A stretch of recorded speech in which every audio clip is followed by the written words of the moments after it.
Insura mo. If puro amino acid lang ang structure ninyo, the protein is classified as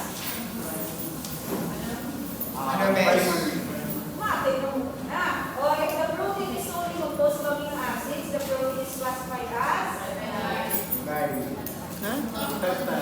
simple protein. Conjugated kag simple.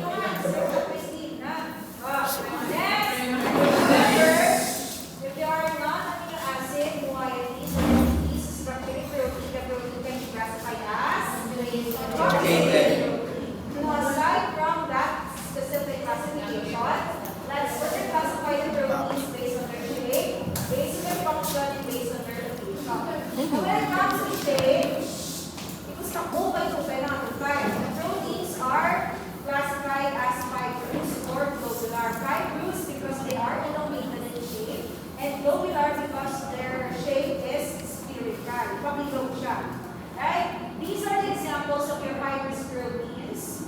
They are strand-like in appearance. These are your keratin, which can be found in some fingernails, skin, and hair. Then you have the collagen, which serves as a structural component of your skin. They can be found sa tendons and the bones. Next, elastin, which provides the elasticity of your blood vessels. This allows your blood vessels to expand when needed. Right? Your myosin, keratin, actin are two proteins that are responsible for the muscle contraction, and fibrin is part of your clotting factors. Okay? Fibrin is actually the active form. Fibrinogen. Fibrinogen. Very good. And fibrinogen, by the way, is your clotting factor 1. Clotting factor 1. Okay. Next. So make sure na siya kung ano yung itsura sa ating fibrous protein. Next, globular proteins again, they are spherical or globular in shape, and they're generally water soluble. Why are they water soluble? Because their exterior or external part or surface nila is hydrophilic, while the interior part of the globular protein is Hydrophobic. Okay? So if an external area or external surface of the protein is hydrophilic, this means that the external surface can easily interact with water that is found sa liig sa outside environment of the cell. Next, these are the examples of your globular proteins. You have insulin, which is also a hormone that's responsible in facilitating the entry of Sugar. glucose inside the cell. Without the insulin, glucose cannot get inside of the cell. So if that happens, the glucose will accumulate to the end. If the glucose cannot get inside of the cell, it accumulates in glucose. Sa plasma or sa blood, very good. And persistent increase in glucose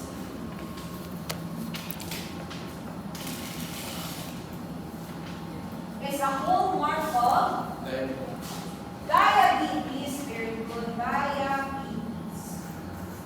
Okay. Next, you have myoglobin. It interacts with oxygen, but please do take note that it is the storage of oxygen.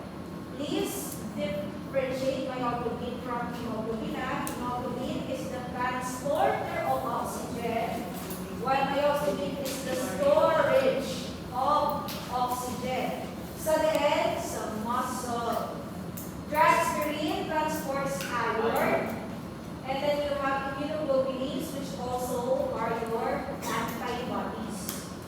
Okay? And then your antibodies are produced by a specific immune cell. Ano na ang immune cell? Ano na produce antibodies?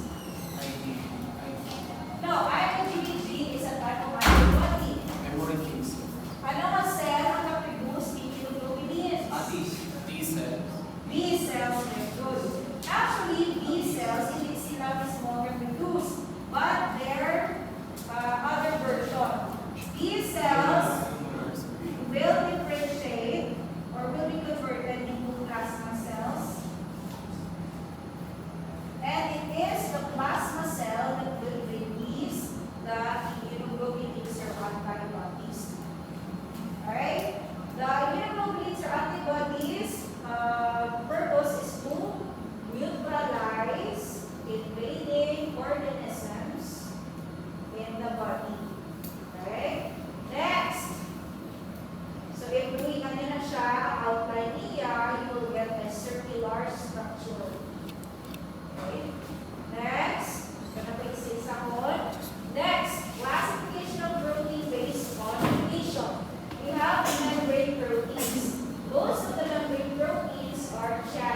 where Transport. it doesn't transport anything. Receive ng Where? transmit signal. Okay, where the signal is received. Ang signal na ina is a chemical signal known as your chemical signal. Stimuli. Chemical signal ninyo. Hormones, very good. Kasi hormone is a chemical signal or chemical message that binds to the receptors of the cell. The receptor is the one that will receive the signal, the hormone, and the message from the hormone will be relayed to the entire cell. Alright? Next, memory proteins are generally water insoluble. Insoluble, meaning they cannot interact with water. Gamis. Ano nga lang sa protein natin nilin? A membrane protein. This means it is attached to the plasma membrane of the cell. Correct? Next, anong composition sa plasma membrane sa cell now? It has a lipid component. Ano ang lipid? Phospholipid. Phospholipid, very good. It has a hydrophilic and hydrophobic. And hindi na siya one layer of phospholipid. It is a bilayer. It is a two layer of phospholipid. And the phospholipids are arranged in tail-to-tail fashion. Okay? Hydrophilic, meaning it can interact with water molecules. Ang hydrophobic tail naman, hydrophobic. They are non-polar, which means they can interact with other non-polar or hydrophobic molecules. Now, diba? Balik na kayo ng memory protein. Memory protein should be insoluble or non-polar para maka-interact siya sa hydrophobic tail of the phospholipid. Para mas indiin mabubuo ang cell, the protein, memory protein will not get detached from the cell. Hindi siya dahil makapas from the cell, nakakapyod siya or nakatouch siya sa hydrophobic tail of the plasma membrane. Ako na ang reason na dapat hydrophobic na siya. Next. Okay. Now, based on, aside from memory protein, also have plasma proteins, right? Plasma proteins means these proteins are naturally found in the plasma. Can you still remember some of the examples of the plasma proteins? Example, nagdagdag sa intro to biochem. Ano? Graph, letter A. Albumin. Globulin. Ano again? Globulin. Mga globulins. Very good. Ano again? Ha? Fibrinogen. Okay, Locus factors. Pwede man. Dalaga na sa fibrinogen. Ano ba again? Transporter of copper. Cephalospeed. Sa pag-split.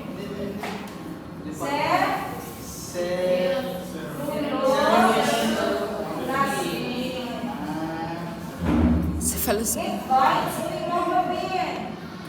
It binds to hemoglobin. Letter A siya. Hydrogen. Letter A. Letter B. Happy. Haploid.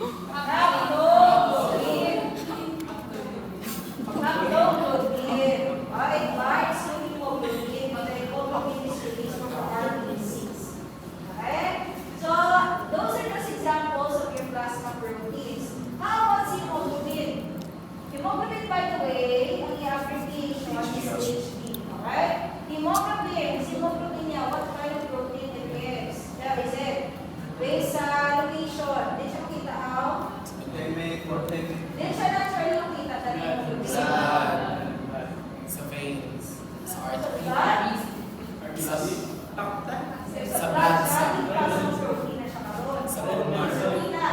Oo, puzzle. Sa elbow. Red blood cells. Wala ka rin anak. Is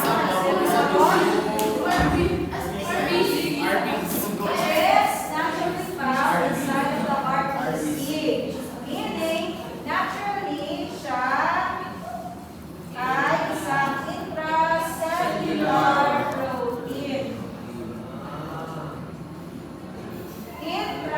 Within the cell. Protein that's naturally found inside of the cell. Intracellular protein. Next, protein classifications based on function. So we have catalytic proteins. Obviously, they catalyze biochemical reactions. These are your enzymes. Next, we have defense proteins. These are your immunoglobulins or antibodies. Ang pwede mga tayo ng technologies na tol? IgD. CAMDE.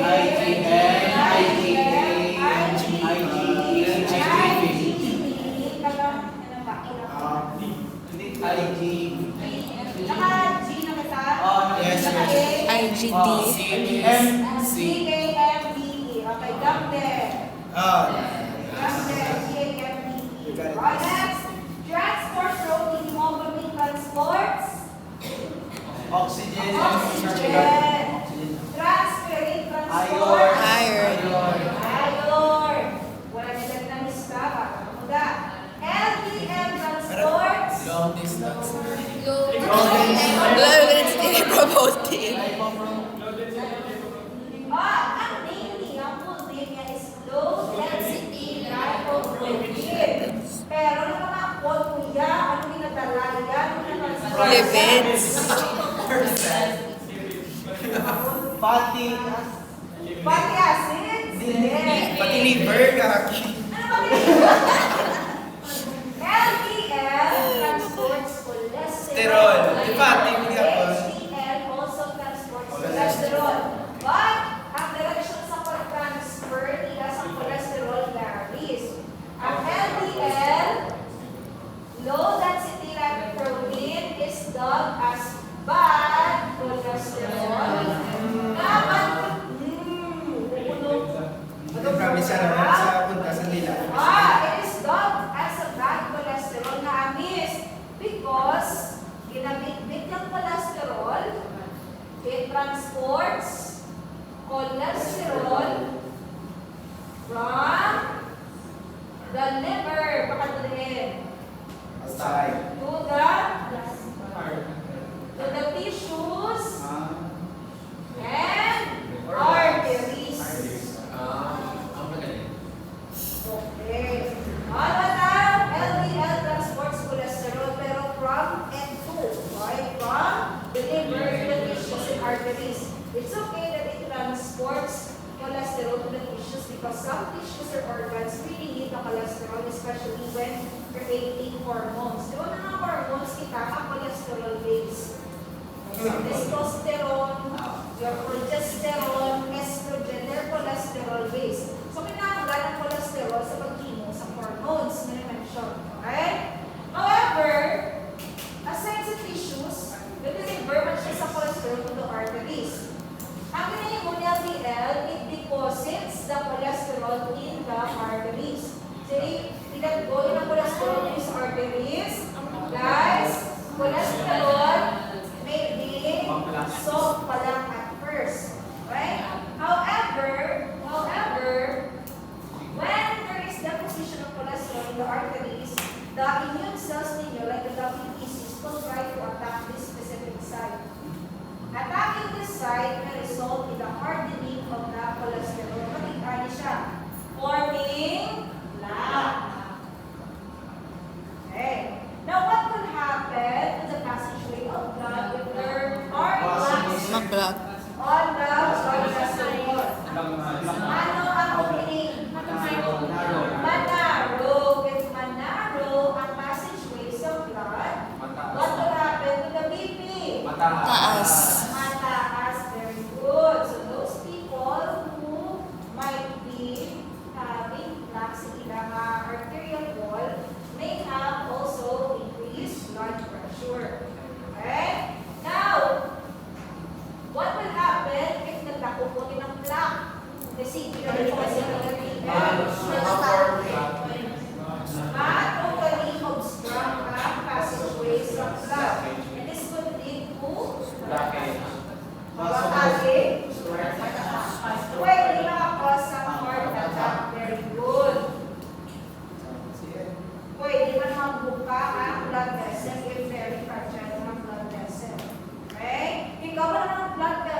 cholesterol. Kaya sulit ang siyang pagkalas ng cholesterol.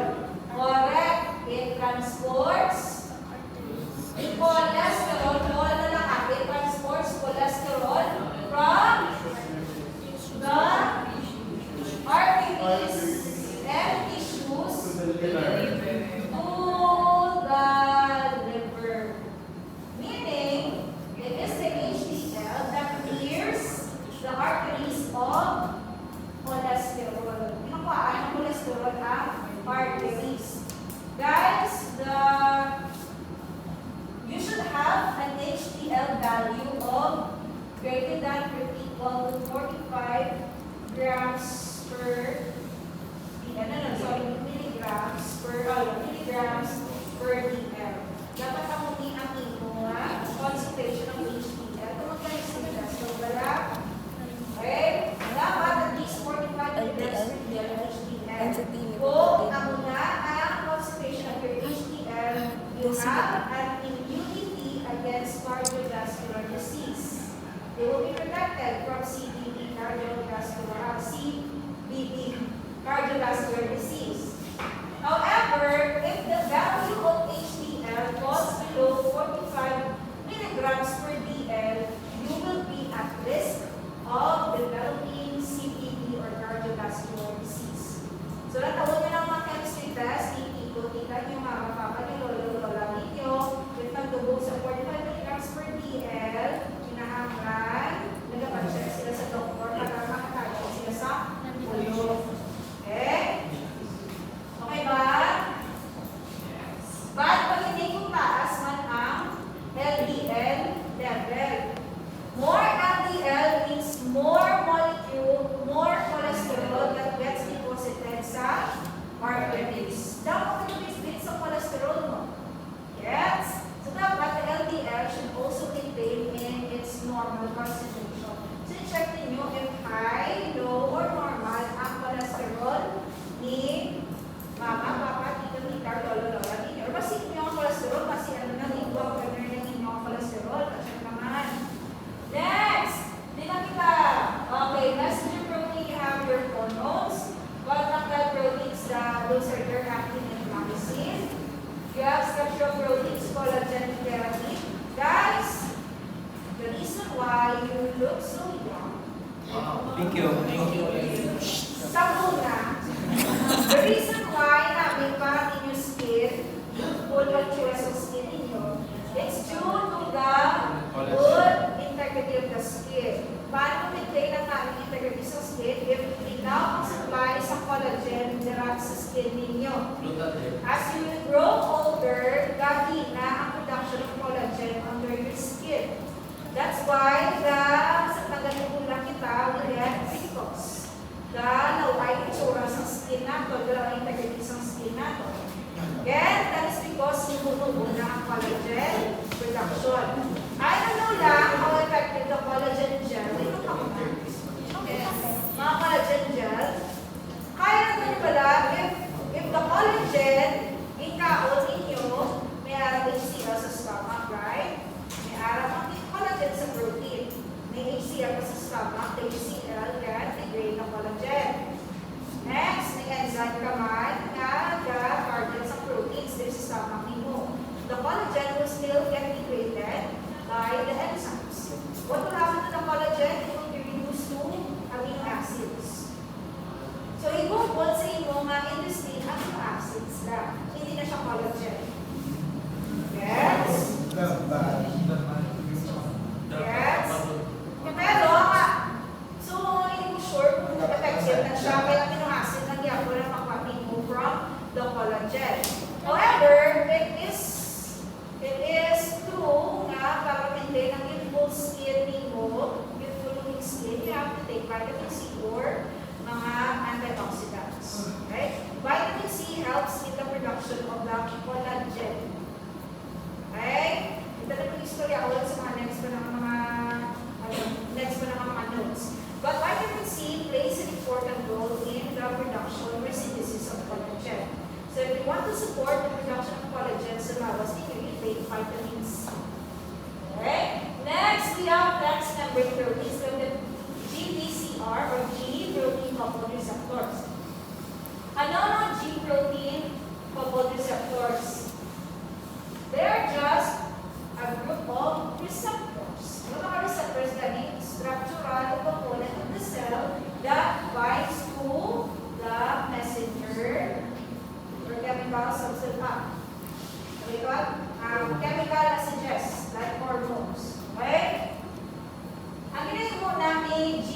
GPCRs, they try to relay the message that it receives from the external environment. I-relay lang masulod sa inside of the cell. Okay? So GPCR, may receptor sa surface ng cell, mabind na ang message. And then, pag bind sa message, i-relay ng message susunod sa cell. Ang message na na-receive will cause a change in the shape of the G protein. And once the G protein's shape is changed, G protein can now bind to other receptors inside the cell. Pasa-pasa lang sa message. Okay? Pero ang form of message hindi through electric impulses. It's through the changes in the shape of the receptors.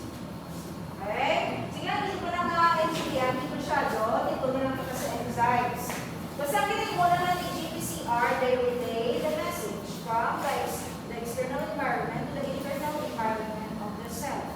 They are, ang tawag na natin, signal transducers.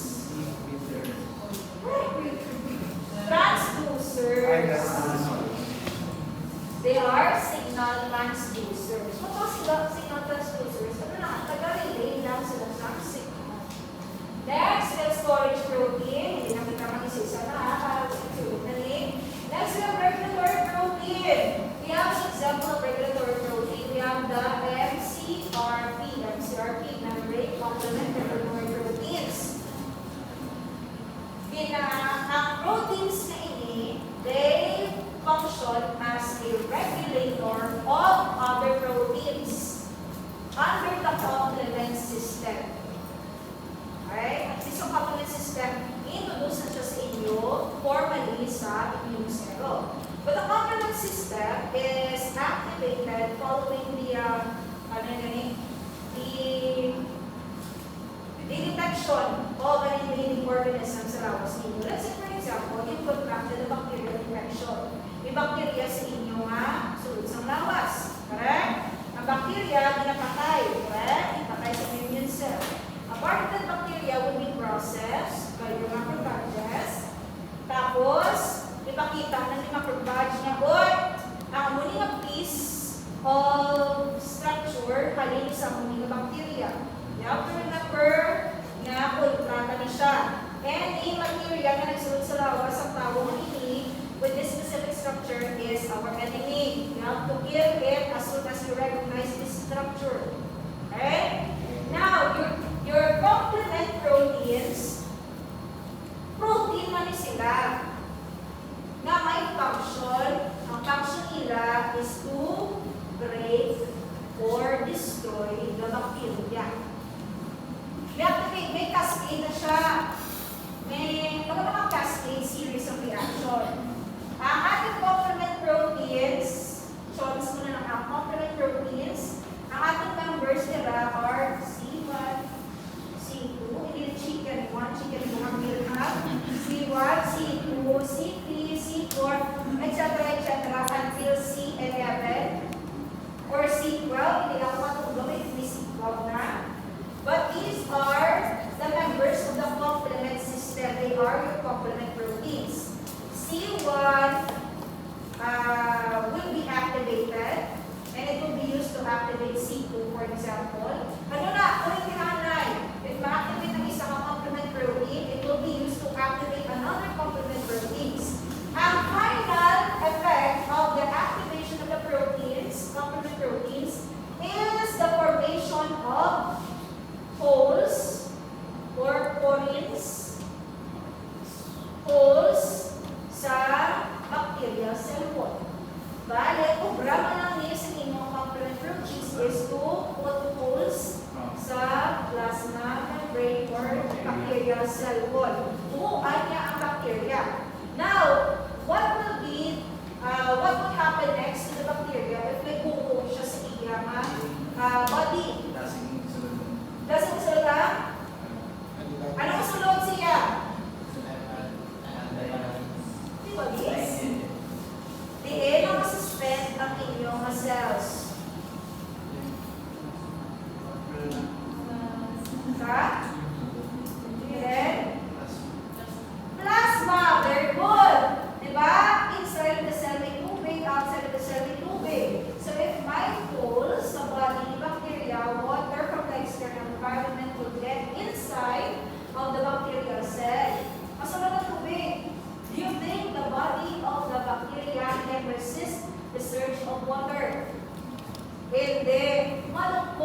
bacteria. Mabuka ang bacteria, mapatay siya. Okay? So that's the effect of the complement system. Bukod niya ang bacteria. However, good man na siya is, diba good effect na beneficial sa ato yung effect of the complement system. However, na-miss, kailangan siya regulate. When you say regulate, it means at some point you have to deactivate some of these proteins. Hindi sila dapat maging functional. Alam mo is, why do we need to deactivate the complement system if in the first place they can't kill the bacteria?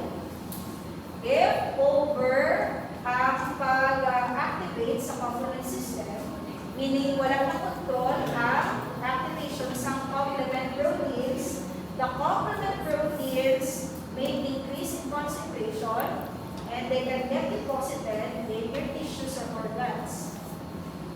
Madamo ang complement proteins, kag ma-deposit sila, matipon sila sa tissues or organs ng pasyente. Example, when they get deposited sa kidney, ano matabo? Guys, narinig, if din ang complement proteins dito man ang WBCs. Pangitaon, ang WBCs, i-recognize na nilang complement proteins. Pag na-recognize ng complement proteins, may alat na siya ang matabo na kabudlay i-explain. Muna niyo, WBC plus complement proteins will cause blood destruction of the tissue sa digit na nagkakasi complement protein. Example, this is the kidney, the tissue, the kidney. May complement protein na nakatututa mo. Next, what if naglabay ang WBC? And the WBC attaches itself to the complement protein. This is the WBC, complement protein, complement protein. Now, pag na-recognize niya nga si complement protein, nakakapixis sa mga structure, i-consider the WBC, ang unang structure as enemy. It will attack the kidney tissue or the tissue of the kidney. Pagbabahin ng kidney, pwede ka din sa kidney failure. That's why, kung manok ayaw na ang pasyente sa bacterial infection, the complement system should gradually be shut down. I-deactivate sila so that hindi sila mag-tipon sa kunti-kunti na tissue sa lawas ng pasyente pag mag-cause ng tissue injury. Yes? Now that's the beauty of regulatory proteins sa lawas na ito. Your enzymes also have their own regulatory proteins. Nag-regulate mo sa enzymes. Like kung hindi na kinakailangan ng enzyme, what should you do sa enzyme? I-shut down lang na hindi mo siya kinakailangan. Like kung sige under ang enzyme, it means you are expending energy. Waste na karon. You don't need the enzyme, but sige lang niya kung under ang enzyme, mag-function siya. And the enzyme will use the energy para sige siya catalyze sa chemical reaction. Ang energy, hindi na magpusla. Hindi mo man din ang product ang ikatawa ang naging produce sa reaction ng catalyze ng enzyme. Okay? So, regulation of the enzymes and the biochemical substances is important para, number one, walang waste of energy, and number two, para maiwas ang tissue to injury. Next, nutrient protein kasi. Hindi makbaa kasi. Sa laboratory nung ano. Parihin ka mo sa bats ang section 8. O chemical, at sa laboratory. Kasi can be taken from your milk. Sa milk, sa gatas, kasi ang gatas. Ang all-albumin, wala ka niya, tinapos lang, wala ka niya wala ka na benefit from the all-albumin.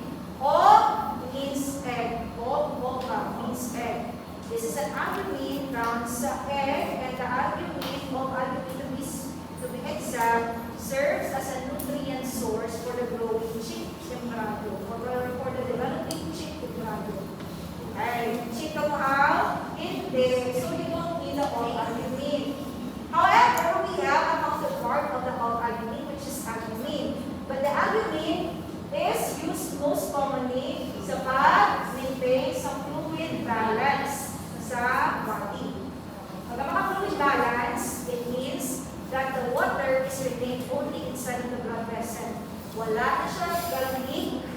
It's not normally leaking outside of the blood vessel. On the other hand, explain na karon. Buffer protein, hemoglobin, nakakakal ka naman sa Eton Biochem.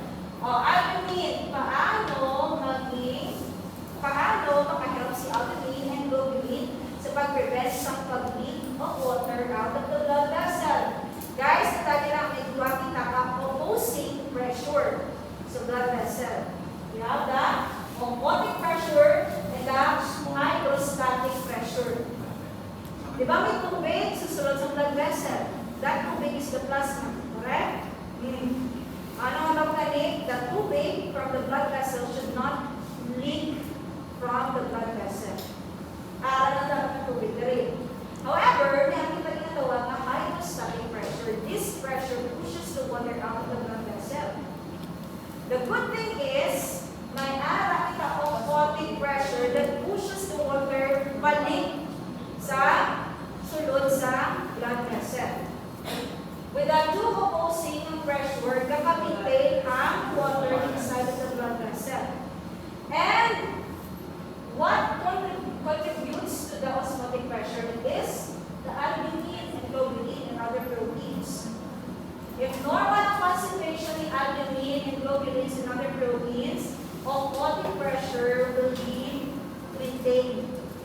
Wala leaking of fluid. However, is what if nagkasakit si patient, nagtumpay niya albumin. What will happen to the osmotic pressure? Ma-decrease ang osmotic pressure or stay as normal? Ma-decrease. Decrease albumin results to decrease in osmotic pressure. Meaning, magtumpay ang pressure that pushes the water pasulod sa blood vessel. What will happen next? Pwede na because of more hydrostatic pressure, magbuwa or mag-leak ang water from the blood vessel. Di galit na yun. Di na siya makasang water. So then, sa tissues. Okay? Sa abdominal wall. Sa cavity, dira sa mga kuligid na cavity. Okay? Kung sa abdominal wall or peritoneum siya kadto. That's why those people na may masakit that cause the decrease in the production of albumin or probably masakit that cause anong tawagin ng terman? That cause the sequestration of albumin, sequestration. Ilungkong ko na lang. That cause pagkula sa albumin to the urine, ang mga patient ngayon usually have bloated mention. But the bloating is not because of the gas, but because of the accumulation of the fluid sa peritoneum. And accumulation of fluid sa peritoneum is called ascites. Accumulation of fluid in the peritoneum or abdominal wall. Now, si albumin hindi na-produce. Ano nga major organ? Yes. Liver. The bone marrow, but liver. Your liver produces majority of the proteins. If the patient has a very serious hepatic infection or liver infection, or nagka-liver failure, what will happen to the production of albumin and other proteins? Ma-decrease. Decrease albumin, decrease osmotic pressure, maliit ang fluid, pakadto sa peritoneum sac or abdominal wall, and magkaroon sa ascites ang tao kung may liver failure. That's why makita mo sila matapunan siya. Okay? That's because of low albumin. Next, what is the case with kidney failure siya? Kidney failure, the kidney does not produce the protein. However, if the kidney fails, hindi ka na mapunggan ang paglusot ni albumin pakadto sa urine. Normally, albumins and other proteins should not be present in the urine, meaning they should not pass through the filters of the kidney. Kita po sila.